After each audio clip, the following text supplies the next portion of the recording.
Picture this. You land in Oslo. The air is crisp, the light is soft, and within an hour you've said a word that makes your barista smile politely and silently cringe. Don't worry, you're not alone. Norway is one of those places where tiny words carry big meaning, where silence is a language, and where a simple toast comes with an eye contact ritual most tourists skip. In the next few minutes, I'll give you 13 words and rules that visitors often get wrong, and show you how to get them gloriously right. By the end, you'll sound natural, feel respected, and avoid the little social misfires that make Norwegians think, "Ah, tourist. Ready? Let's fix this." Number 1. Koselig. Most visitors translate it as cozy, and sure, candles, blankets, soft light all help. But Koselig isn't an object, it's a vibe. It's the unforced warmth of being with others, not just a mood board of wooden cabins and wool socks. Imagine a rainy evening. You and a friend share simple fish soup. Talk softly, no rush, phones away, the moment feels easy. That's Koselig. Use it after a shared experience. Det var skikkelig koselig, meaning that was really cozy in the social sense. What it isn't, pointing at every lantern and cushion saying, "So Koselig." Norwegians won't correct you, but they'll know you missed the heart. Think of Koselig as the glow between people, not just the glow on the table. Number 2, Skål. This is where many travelers go wrong. You don't just shout it and down the drink. Skål is a social handshake using your eyes. When you toast, make brief eye contact with each person in your circle. Raise your glass, say Skål, roughly Skål, take a sip, and then make quick eye contact again as you set the glass down. It's small, it's intentional, and it says, "I'm with you." If you forget the second glance, you've half toasted. If you chug or slam the glass, you've missed the tone completely. Slow, steady, shared. That's the Norwegian way. Number 3, Bokmål and Nynorsk. Tourists get confused when the same town, product, or street looks spelled one way on a sign and another way on a form. Norway has 2 official written standards. Bokmål is most common. Nynorsk is strong in the west and some rural areas. Listen for the tells. Bokmål uses jeg for I, and ikke for not. Nynorsk often uses e and ikke. You don't need to choose a side, just know both are normal. If you're reading a menu and see unfamiliar spellings, it's not a different language entirely. It's another standard. Smile, order, and carry on. Number 4, the vowels a, o. These are not decorative. Mispronouncing them can swap meanings or make your Norwegian sound strangely Danish. Quick muscle memory, a is like the a in cat. O is a rounded sound, a bit like the French o in peur. Think of saying while rounding your lips. And is like the aw in law. Try 3 simple words to drill them. Bear, berries, with l, beer, with and open, with o. If you can hit those 3, Norwegians will hear you trying, and that effort is noticed. Number 5, the consonant twins, k and sjø. Many visitors flatten both into a single English sh sound. Close, but wrong. Sjø really is sh, as in chauffeur, driver. KJ, though, is lighter and more whispery, like exhaling a soft h while your tongue is near the front. Think a hushed blended with a y. Try kjempe, meaning great or very. If you overdo it, you land in Swedish sja. If you underdo it, you hit a hard k. Softness is your friend here. Whisper the KJ and Norwegians will instantly hear the difference. Number 6, takk for maten. At someone's home, you don't get up after a meal and say nothing. You look to your host or the person who cooked and say, "Takk for maten," thanks for the food. It's simple, warm, and expected. In cafes or cantinas where you bus your own tray, a quick takk as you return your dishes or pass by the counter reads as considerate. Norwegians appreciate low-drama manners. This tiny phrase positions you as someone who understands the rhythm of the table. Number 7, unskilled versus beklager.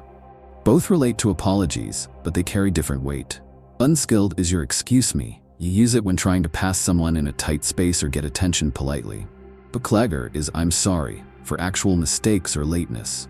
So if you're squeezing past on a tram, unskilled can you come forbi. If you're late to a meeting, beklager, ya come for sent. Mix them up and people will still understand, but using the right one makes your Norwegian feel natural and respectful. Number 8, du and dere. Many languages have formal and informal you. Norwegian doesn't really use a formal you. Du is singular you, dere is plural you. That's it. Norwegians tend to use first names quickly and keep the tone friendly but not fake, so don't hunt for a fancy sir, ma'am, you form. It isn't there. Be direct, be polite, and don't mistake informality for rudeness.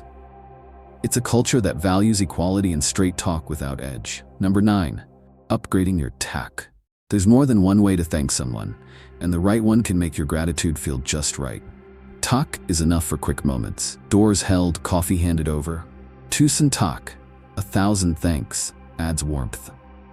Takk skal du ha is a friendly, almost sing-song thank you kindly. Level it up by naming what you're grateful for. Tusen takk for hjelpen. Thanks a lot for the help. When Norwegians hear you add that little specificity, it lands. Number 10. Requests and the myth of please. English speakers sprinkle please everywhere. In Norwegian, vær så snill is please, but used sparingly. It can sound overly earnest or a bit dramatic in quick transactions. Instead, form a polite, practical question. Kan jeg få en kaffe? Can I get a coffee? Kunne jeg fått kvitteringen? Could I get the receipt? The politeness is in the tone and the phrasing, not in piling on please. If you do use vær så snill, save it for when you truly need a favor. Number 11. Greetings and goodbyes done the Norwegian way. Hei or hei covers most casual hellos. For goodbyes, ha det is your go-to. It literally means have it, but functions as bye. If you'll see someone again, vi ses, see you. And be careful with takk for sist, which means thanks for last time. You only say it to someone you've actually met before. Tourists sometimes roll it out as a general hello, and it lands strangely. Keep it simple and real. That's the Norwegian preference. Number 12. Dugnad. If you're staying longer than a hotel visit, maybe you're in student housing or a shared building, you'll hear this word. Dugnad is volunteer community work, cleaning common areas, gardening, shoveling snow, small repairs. It's not optional in spirit. It's a social glue that says, we take care of our space together. If someone posts about a building dugnad, show up, ask, når dugnaden? When is the dugnad? And offer, skal jeg ta med noe? Should I bring anything? It's a quick way to earn respect and meet people without forcing it. Number 13. The pair that confuses almost everyone, allemannsretten and friluftsliv. Allemannsretten is the right to roam, a legal and cultural principle that allows you to walk and camp on uncultivated land with responsibility. It's not a free-for-all, it's a trust. Camp out of sight of homes, leave no trace, respect fire bans, close farm gates behind you. Friluftsliv is the philosophy behind it, the love of simple life outdoors. It's not about conquering a peak, it's about choosing a path, moving at a human pace, letting quiet do the talking. When you step into a forest trail 5 minutes from the city, you're in the heart of Norway's identity. The words matter because they signal values. Let's anchor some pronunciation while we're here, because the mouth remembers what the mind respects. Picture the 3 special vowels printed large in your head. A, o. Say bær. You feel your mouth open wider, short and bright. Now lips forward, a rounded little grunt of a vowel. You can almost smell the brewery. Finally, open, that open ah, like a yawn you're holding in. Then the consonants, whisper kaya, a soft hiss near the palate, kjempeflott meaning fantastic. Then the standard sja in sjokolade, chocolate. If this feels fussy, welcome to small countries with big precision. Get these right and the rest of your sentences can wobble. Norwegians will still lean in to help. There's another rule that isn't a word, but it's a word's best friend, silence. Norway runs on comfortable quiet. You don't need to fill every gap. On a train, people read. In a lift, you nod. In a queue, you keep space. When you do speak, be direct. Ask your question. Wait, the cultural subtext is trust. We don't need to perform friendliness, we can simply be decent. So if a cashier isn't chatty, that's not coldness, it's respect for your time and theirs. Your words will carry more weight because you use fewer of them. It's one of the secret pleasures of traveling here. Now, since you're actually going to use these phrases, let's rehearse a day. Morning cafe. You step up and say, Hi, kan jeg få en svart kaffe? The barista asks, Vil du ha kvittering? You reply, Ja takk or Nei takk. You take your cup, make brief eye contact, takk. Later, you meet a friend in a cabin after a walk in light snow. There's a candle, but you don't point at it and say Koselig like it's a lamp brand. You settle into the chair, you talk a little, you let the quiet sit, you sip. After an hour you say, Dette var skikkelig koselig. That's the phrase used right. In the evening, dinner at someone's home. Good bread, salmon, humble salad. When you finish, you don't fade. You look at the person who cooked and say, Takk for maten. If there's a toast, you handle Skål with calm eye contact, sip, settle the glass with that second glance. You don't have to be Norwegian to fit the rhythm.